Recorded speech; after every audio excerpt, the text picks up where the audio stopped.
Jangan lupa like, komen, dan subscribe channel YouTube TVRI Bengkulu dan nyalakan lonceng notifikasinya.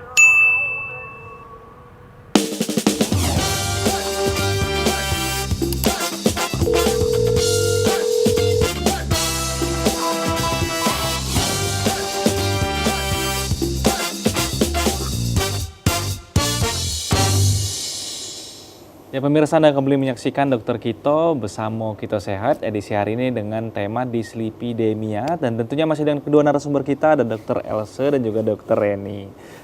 Di segmen terakhir ini, Dok, saya ingin nanya ini, Dok. Sebenarnya kalau udah kena dislipidemia ini bisa sembuh total nggak, Dok? Banyak ya, banyak juga yang bisa bebas dari dislipidemia ini, tapi banyak juga yang emang nggak bisa normal seperti itu ya dalam jangka waktu panjang seperti itu ya.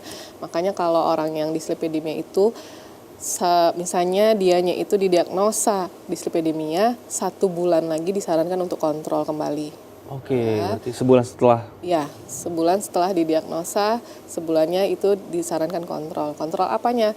Kontrol dari gejalanya, baik untuk pengecekan ulang dari kadar kolesterolnya, trigliseridanya, HDL dan LDL-nya, seperti itu.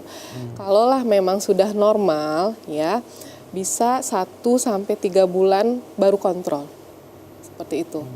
Kalau memang sudah 1 bulan, 3 bulan pertama itu sudah dikatakan normal terus dengan berurutan ya dalam jangka waktu yang berurutan, disarankan lagi setiap 3 bulan sekali itu memeriksakan kolesterolnya.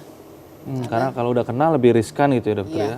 Sebaiknya untuk menjaganya itu untuk tidak kembali ke dislipidemia, 3 bulan sekali itu dilakukan kontrol ulang atau pengecekan ulang terhadap kadar kolesterol. Oke, berarti kalau kita udah kena wajib memeriksakan di 1 bulan pertama, setelah itu kita rutin 3 bulan sekali untuk mengecek kadar kolesterolnya, Dokter ya. Sebenarnya kabar baiknya itu untuk pencegahan ya, jadi kan belum terkena dislipidemia. Di puskesmas itu sudah ada programnya, Posbindu untuk yang lansia, untuk yang usia produktif.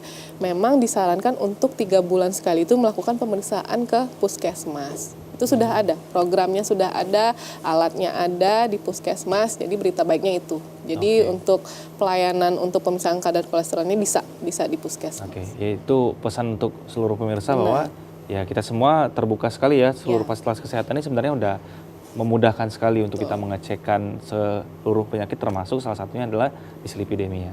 Saya ingin ke Dokter Reni nih. Dokter, ini kan rata-rata kan udah yang berumur gitu kan terkena dislipidemia ini. Nah ini kalau masih muda terus kita cek, kemudian kadar kolesterolnya tinggi, itu untuk pengobatannya lebih mudah atau sebenarnya lebih sulit sebenarnya kalau masih muda? Oke, sebenarnya enakan ya kalau lebih muda ya, Dok ya, karena kan kalau lebih muda itu masih bisa untuk melakukan berbagai macam aktivitas fisik ya, yang juga bisa membantu untuk membakar kalori.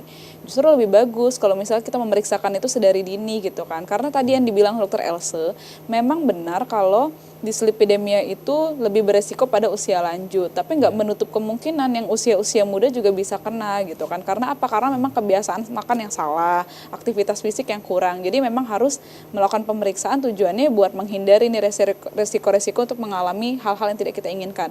Karena untuk kejadian dari serangan jantung itu sendiri ya, Dok ya, penumpukan plak itu malah sekarang banyak di usia-usia muda gitu kan. Di bawah 40 tahun itu udah banyak banget yang mengalami serangan jantung. Jadi memang harus hati-hati terhadap pola kebiasaan makan, aktivitas fisik itu memang harus tetap dilakukan. Jangan mager-mageran lah intinya.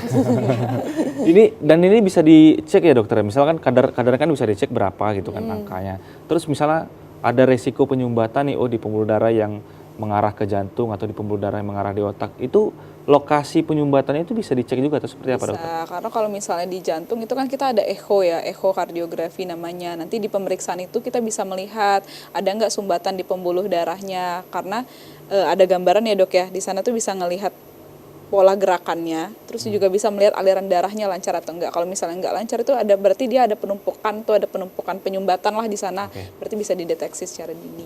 Oke, terima kasih dokter. Tidak terasa kita sudah hampir 1 jam nih ngobrol-ngobrol berkaitan dengan tema kita hari ini, yaitu dislipidemia atau sering dikenal dengan kolesterol ya dokter ya. Berarti sekarang juga pemirsa pesannya bahwa fasilitas kesehatan kita sudah terbuka, termasuk salah satunya di tingkat puskesmas. Ini sudah bisa mengecek ya dokter ya, berapa kadarnya. Jadi tidak ada alasan sebenarnya bagi masyarakat khususnya yang ada di Bengkulu untuk tidak memeriksakan dirinya sedini mungkin. Sekali lagi terima kasih dokter sudah hadir di TVRI Bengkulu. Ya, dan akhirnya pemirsa, saya Pusu Siregar mewakili seluruh kerabat kerja yang bertugas pamit undur diri. Terima kasih atas kebersamaan Anda. Wassalamualaikum warahmatullahi wabarakatuh dan sampai jumpa.